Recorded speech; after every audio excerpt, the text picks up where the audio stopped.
माणगाव तालुक्यातील इंदापूर येथे राष्ट्रवादी काँग्रेस पक्षाच्या नवनिर्वाचित सदस्यांच्या सत्कार कार्यक्रमात बॅनरवर अजित पवार आणि सुनेत्रा पवार यांचे फोटो नसल्याने वाद निर्माण झाला।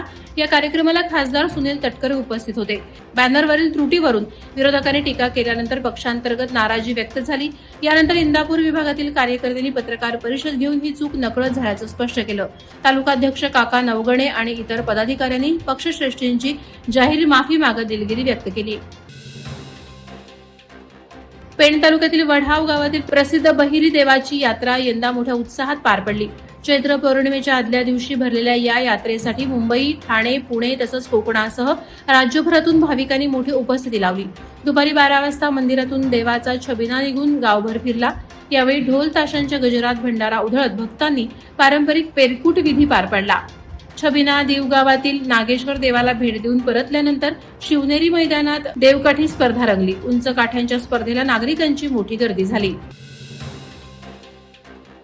कर्जत तालुक्यातील कडाव ग्रामपंचायत हद्दीतील ठोंबरवाडी येथे बेकायदेशीररित्या सुरू असलेल्या रिसॉर्ट विरोधात ग्रामस्थांनी तीव्र आक्रोश व्यक्त केला। सुमारे 100 ते 125 वस्ती असलेल्या या गावात ग्रामस्थांची संमती न घेता घरालगत रिसॉर्ट सुरू करण्यात आल्याचा आरोप आहे। रात्री उशिरापर्यंत सुरू राहणाऱ्या डीजेच्या कर्कश आवाजामुळे लहान मुले, विद्यार्थी, आजारी रुग्ण आणि ज्येष्ठ नागरिक त्रस्त झालेत। पर्यटकांकडून होणारे मद्यप्राशन आणि दंगामस्तीमुळे गावातील शांतता भंग होत असल्याची तक्रार करण्यात आली। या प्रकरणी वारंवार तक्रारी करूनही प्रशासनाकडून कारवाई न झाल्याने संताप वाढलाय। कडाव ग्रामपंचायतीने संबंधित रिसॉर्टला 8 दिवसात बंद करण्याची नोटीस बजावली असून आवश्यक परवानग्या सादर करण्याचे आदेश दिले आहेत। वाशीतील छत्रपती शिवाजी महाराज चौक येथे पाम बीच मार्गावरील भीषण अपघातात दुर्दैवी अंत झालेल्या 2 विद्यार्थ्यांना श्रद्धांजली अर्पण करण्यात आली।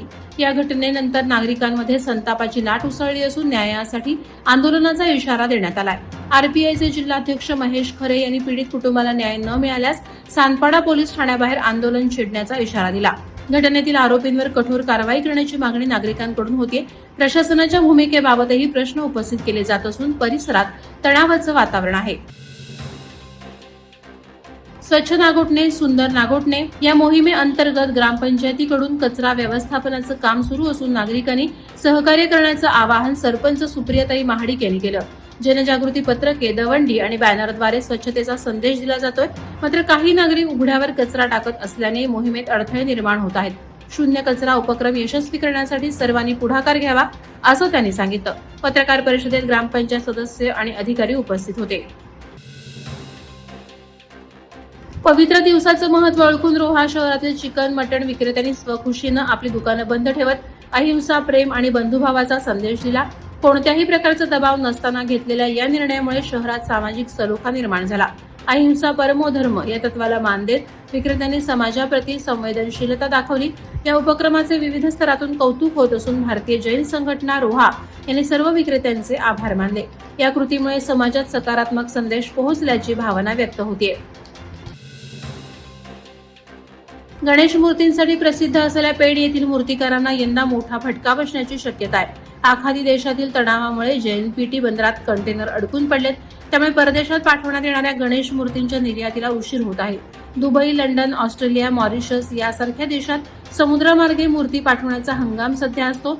मात्र बंदरातील गर्दी आणि युद्धजन्य परिस्थितीमुळे निर्यात लांबणीवर जाण्याचीही भीती व्यक्त होत आहे। या परिस्थितीमुळे मूर्तिकार चिंतेत आहेत। खांदेश्वर पोलिसांनी आपल्या हद्दीत दंगा काबू योजना प्रभावीपणे राबवली। खांदा कॉलनीतील शिवशंकर मंदिर परिसरात पालखी मिरवणुकीदरम्यान 2 गटात हाणामारी झाल्याच्या पार्श्वभूमीवर हा सराव करण्यात आला। वरिष्ठ पोलीस निरीक्षक स्मिता ढाकणे यांच्या मार्गदर्शनाखाली 5 अधिकारी आणि 30 पोलीस अंमलदारांनी सहभाग घेतला। लाठी, काठी, ढाल तसेच अन्य साधनांसह परिस्थिती नियंत्रणाचा सराव करण्यात आला। यामध्ये अग्निशमन दलाचे कर्मचारी आणि अँब्युलन्स स्टाफही सहभागी झाले। वादळवारा लाईव्हसाठी न्यूज ब्युरो, रायगड।